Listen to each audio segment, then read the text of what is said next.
I want to affirm again that we have demonstrated, based on our agreement last year, that we can be trusted. And I want to commit here that what we have offered, we will respect, however difficult it is. We are operating in a difficult environment, but we will offer, we will make sure that we try to rearrange the budget and get some money to make that because we are on record, and I want to thank you because you were once a ranking member in this house. If you say 50-50, how much? You pronounce yourself, the figure. It's the total, the figure is half of 7.76 billion, which is 3.85, I guess, billion.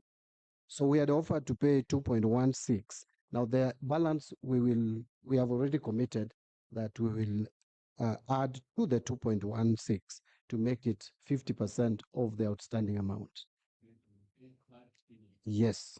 This financial year. The next financial year, we will factor in the remaining amount. As to whether it's pending bills, it's well debatable. Pending bills, and you need to know to what point bill becomes a pending bill. If you use accrual accounting or cash basis, if it is cash basis, it falls now. So we start treating it as a bill as at now when we agree. So if you use accrual accounting, then it is when it was incurred. But again, it is all about the ability to pay.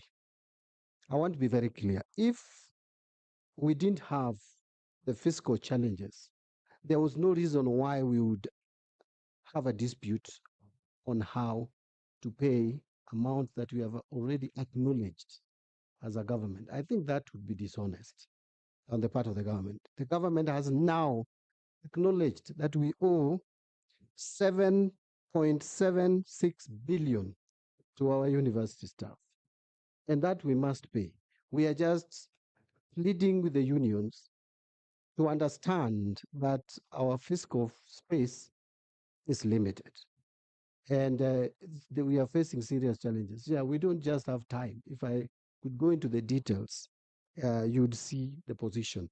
Finally, I think a comment was made about whether we are fairly treating university staff compared to others, whether there is equity, that we have offered about 29% to some category of public servants. I don't think that is accurate. Actually, from the information I have on the agreement with teachers, it was 12% on average for a period of 4 years. So I want to just be clear that we treat all our public servants the same. And we cannot underrate the contribution that higher education or higher learning plays. And Chairman, it may interest you to note that my first employer was actually university. I would today probably be sitting either here representing the university staff or somewhere watching the outcome of these deliberations with bated breath that the government honors and pays in full the amount outstanding, which is 7.76.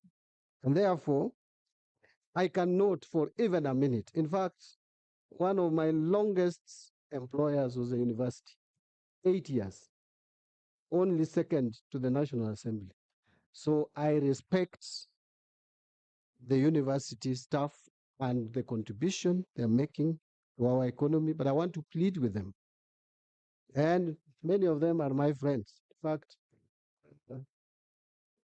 Professor here knows what we went through last year to agree on what to do with the CBA that we agreed on last year. And I think I played a good boy to date. I don't think you have any concern. Mr. Mukwaya here, we have been with him in many places. We have reformed many things with him, and is continuing to reform the country.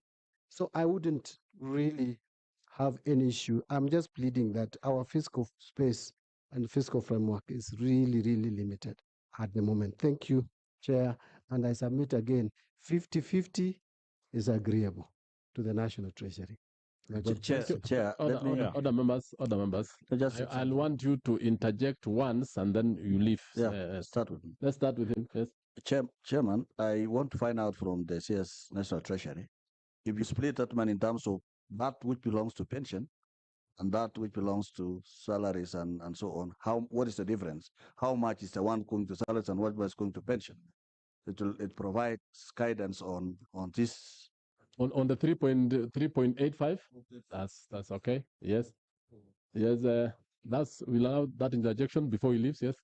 Yeah, I would like to ask the CS, if you promise me a salary increment in a CBA, we know how we all operate.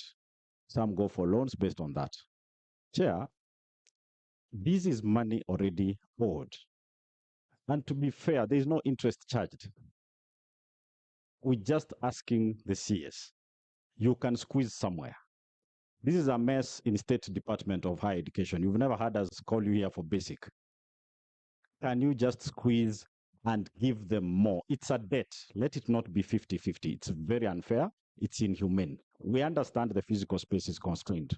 Chair. But we need to be considerate that people took loans and people are being auctioned just because of this.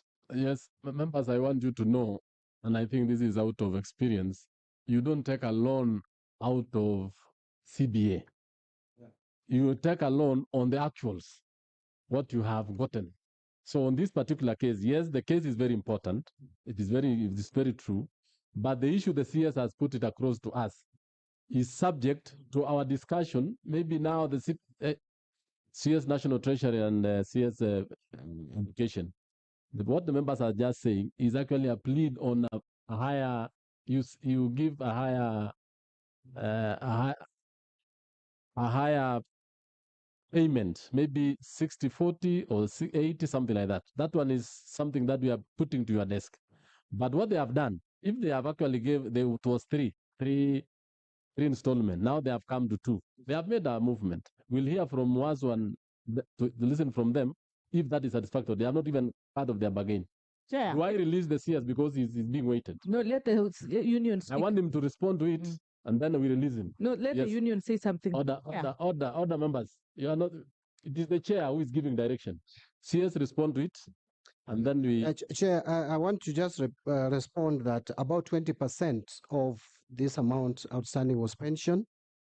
As at now, this remaining 7.7 billion, we have about 1.55 billion, which should constitute pension. The rest is salary. And I think that is the first question that you asked. I want to, my friend Gisario, I just wanted to also mention, remember, and Chair, I know I'm probably violating standing orders, but just allow me to mention that if there will be agreement on 2025-29, no, you can't. We will not allow you to work against CBA. orders. CS. CBA. I'm not really going against. Yes. I'm just indicating that don't anticipate debate. Some intervention from the National Treasury, and so we must balance off this against the money that we have. By the way, sometimes it is easier. Imagine that there's some money somewhere at the Treasury that can easily be pulled. It's not there.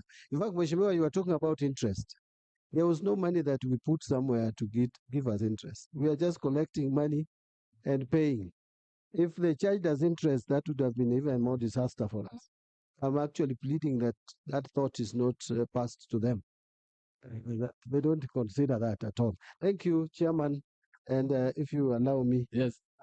I'll release you, CS. I want to release you because we are constrained on an appointment, but I want to thank you because in the last CBA, you honored it fully.